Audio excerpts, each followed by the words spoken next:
विश्व आयुर्वेद परिषद की बिहार की इकाई ने जो आयोजित किया है, इस कार्यक्रम में आप सबका मैं बहुत ही मनपूर्वक स्वागत करता हूं। आप सबका स्वागत करना मेरा कर्तव्य है, इसलिए कि मैं बिहार के इस प्रदेश का राज्यपाल हूं, प्रथम नागरिक हूं और आप हमारे प्रदेश में विभिन्न प्रदेशों से आए हैं, तो मैंने आपका स्वागत करना स्वाभाविक है, पूर्णतः उचित भी है। आज के इस कार्यक्रम में मंच पर मेरे साथ बैठे हैं विश्व आयुर्वेद परिषद के राष्ट्रीय अध्यक्ष वैद्य श्री गोविंद सहाय शुक्ल जी, प्रदेश के अध्यक्ष श्री राहुल साह जी, हमारे कार्यक्रम के संरक्षक स्वामी वेंकटेश प्रपन्नाचार्य जी, यहाँ के स्थानीय कार्यक्रम के अध्यक्ष श्री अवधेश कुमार जी, वैद्य श्री प्रजापति त्रिपाठी जी,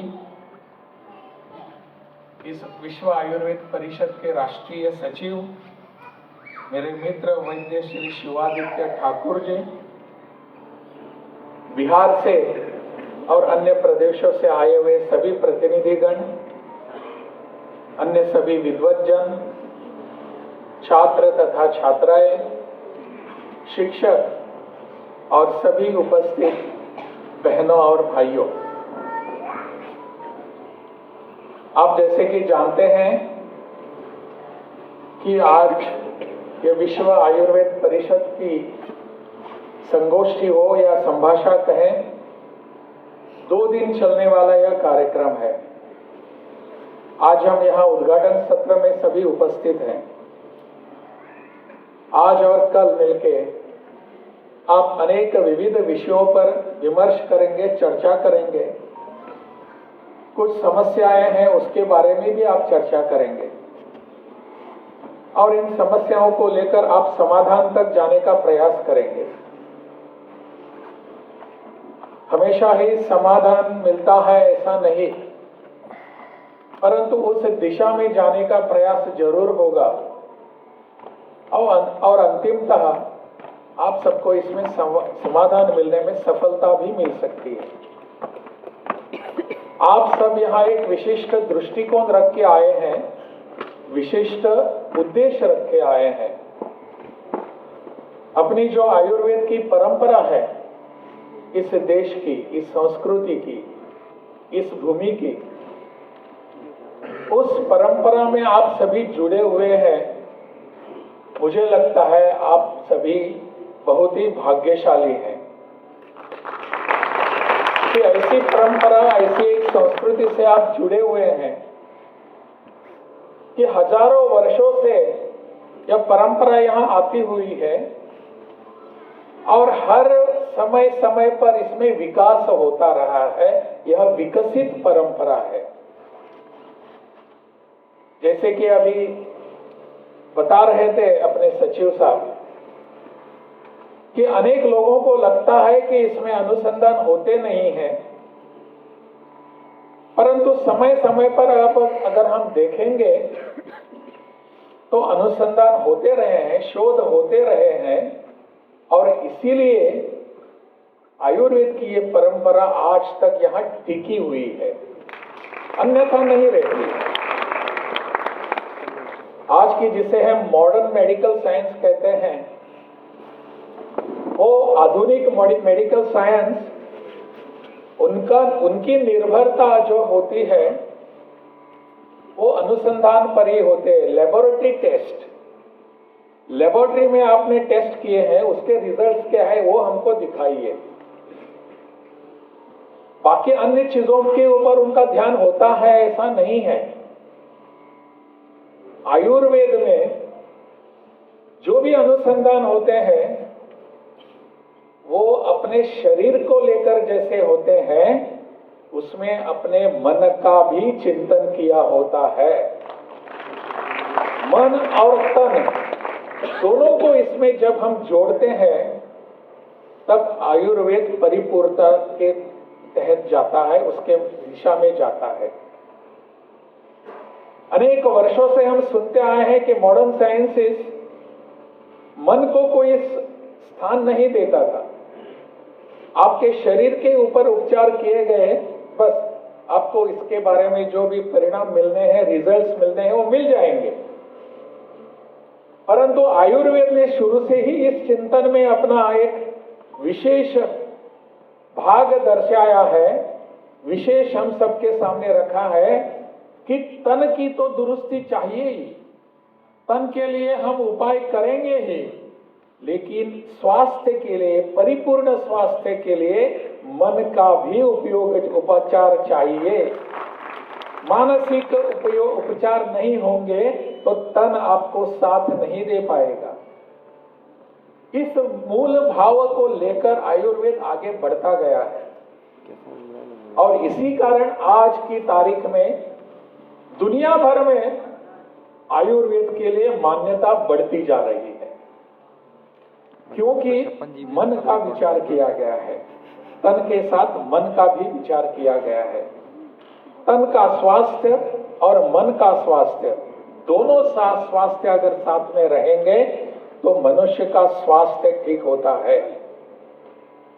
विडंबना इसी है कि इस मूलभूत विचार को लेकर चलने वाली जो चिकित्सा पद्धति है, इस चिकित्सा पद्धति को हम ऑल्टरनेट चिकित्सा पद्धति कहते हैं और ओरिजिनल चिकित्सा पद्धति जो आज मॉडर्न मेडिकल साइंस जो आया है, इसको हम ओरिजिनल कहते हैं। मुझे बहुत बार ऐसी चिंता होती है, चिंतन करते समय लगता है ऐसा क्या हो रहा है, क्यों हो रहा है। जैसे कि सोलर एनर्जी होती है, सोलर एनर्जी को हम ऑल्टरनेट एनर्जी मानते हैं, वास्तव में वो तो मूलभूत एनर्जी है, लेकिन उसको हम आज ऑल्टरनेट एनर्जी मानते हैं और रिन्यूएबल एनर्जी मानते हैं। और जो हम हमारे बाकी तैयार की गई एनर्जी है, पावर जो है, उसको हम मूलभूत एनर्जी मानते हैं, ओरिजिनल एनर्जी मानते हैं, ट्रेडिशनल एनर्जी मानते हैं। वैसे ही आयुर्वेद के बारे में हो रहा है। आयुर्वेद की चिकित्सा पद्धति जो है वास्तव में मूलभूत चिकित्सा पद्धति है। अनेक हजारों वर्षों से इस पर जो अनुसंधान किए गए हैं, उसके कारण आज हमारे सामने वो खड़ी है। और पिछले कुछ वर्षों से, हो सकता है 1-2-3 शतक हो सकते हैं, इसमें जो एक पद्धति, मॉडर्न चिकित्सा पद्धति जो आज हम देख रहे हैं, उसको हम ओरिजिनल कहते हैं, उसको हम ट्रेडिशनल कहते हैं। कैसी विडंबना है ये, क्यों हम ऐसे कहते हैं? वास्तव में हमारी ये जीवन पद्धति है, वो जीवन पद्धति ही हमारे आयुर्वेद से जुड़ी हुई है। मुझे कई बार ऐसा लगता है कि हमारे आयुर्वेद के अनुसंधान और इस पर जो परिणाम निकालने का या उस पर उपचार पद्धति करने का जो प्रयास हो रहा है, हमारे रसोई घर से ही होता है क्या, मुझे पता नहीं। लेकिन मैं जब छोटा था और उस समय कभी भी मुझे बुखार आ जाता या सर्दी हो जाती, ठंड हो जाती, खांसी, तो सब जब हो जाता, तब मेरे घर में माँ रसोई घर में जो भी कुछ पदार्थ थे, उसको हमारे सामने देकर उसका काढ़ा बनाकर हमको पिलाती थी। उससे हम तंदुरुस्त हो जाते थे। यानी रसोई घर जो हमारा है, वही हमारा वहां वैद्य बैठा हुआ था। मेरी माँ पढ़ी लिखी थी नहीं, परंतु ये सब उपचार पद्धति जानती थी। मुझे पता नहीं उसको हिंदी या संस्कृत में क्या कहा जाता है, लेकिन जिसे लेमन ग्रास कहते हैं। तो लेमन ग्रास के ऐसे पौधे छोटे छोटे हमारे घर के आसपास में कितने होते थे। कभी भी जब हमको कुछ खांसी हो गई, कुछ बुखार आ गया और कुछ हो गया, तो माँ उसका काढ़ा, उसमें थोड़ी तुलसी डालकर और कुछ डालकर हमको पिलाती थी। आयुर्वेद हमारे घर में ही है और कहाँ ढूंढने की आवश्यकता नहीं थी। जिसे अडुल्सा कफ सिरप ऐसा करके आज बाजार में मिलता है मार्केट में, खांसी के लिए या कफ के लिए, वो अडुल्सा के पौधे हमारे घर के आसपास ऐसे लगाए हुए थे।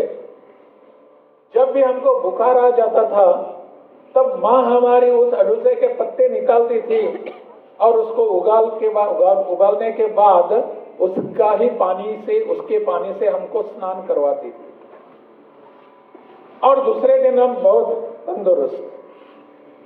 क्यों मुझे पता नहीं, मेरी माँ को किसने आयुर्वेद सिखाया। ये केवल मेरी माँ का उदाहरण नहीं, आप सबके घर में ऐसे ही होता होगा। हमारा आयुर्वेद वहीं से शुरू होता है, यानी हमारी जीवन पद्धति से जुड़ी हुई ये चिकित्सा पद्धति है। हमारी जीवन पद्धति से, हमारे जीवन से जुड़ी हुई है। इसको भले हम कैसे अलग कर सकते हैं? इस पद्धति को लेकर ही हमको आगे बढ़ने की आवश्यकता है। मुझे लगता है इस दिशा में अगर आगे हम बढ़ेंगे तो निश्चित रूप से आयुर्वेद के अनुसंधान और शोध आगे बढ़ते जाएंगे, क्योंकि इसी को हमको अपनाना है। आज अगर हम हल्दी का उपयोग देखते हैं तो विदेशों के लोग उसको हल्दी और दूध, इसका जो मिश्रण होता है उसको वो गोल्डन ड्रिंक कहते हैं, गोल्डन ड्रिंक। और हम सारे हल्दी है हमारे घर में, रसोई घर में है, कुछ खांसी हो गई और कुछ हो गए, ले लीजिए, ऐसा कहते हम तो करते हैं। हमारे लिए नित्य उपाय होता है। आज वहां गोल्डन ड्रिंक करके उसको बेचा जाता है, मार्केटिंग करके उसका पेटेंट लेने का प्रयास होता है। हमारे यहाँ ऐसा कभी भी प्रयास नहीं हुआ। अगर एक पद्धति, मैंने 25 वर्षों का समय, हमारे स्वतंत्रता के 100 वर्ष पूरे होने वाले हैं, इसको इन्होंने, प्रधानमंत्री जी ने अमृत काल कहा है।